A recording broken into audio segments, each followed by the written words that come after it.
We're following some breaking political news. Trump's convention bounce and Clinton's convention bombshell. More on the DNC coming up.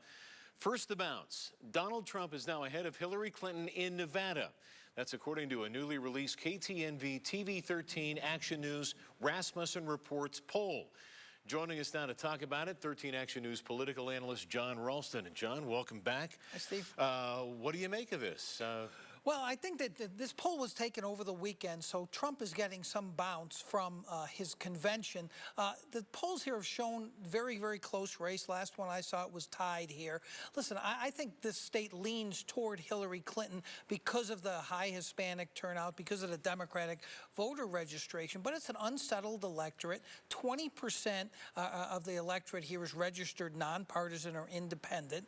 So could Trump have a 5-point lead? I think it's possible. At this point, yes. And the other element in that poll, Joe Heck.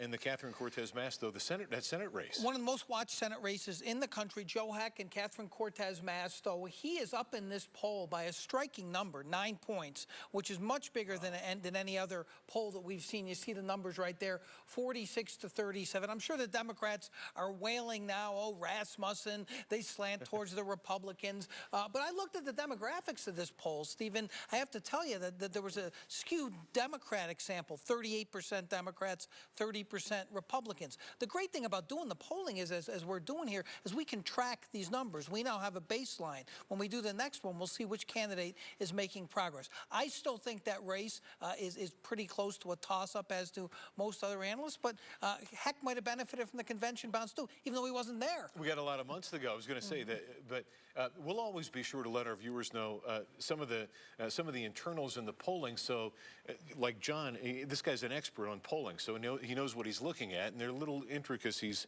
that we met. And we're going to post most of the stuff online, so we're going to be very transparent about this. People can see what the demographics are. Very quickly, you'd wanted to talk about Obama and Sandoval, some of the new stuff on that. You know, it's really interesting to track these numbers too. We looked at Brian Sandoval and Barack Obama in this poll. Barack Obama is now not upside down. That means that his approval rating is higher than his disapproval rating, just barely.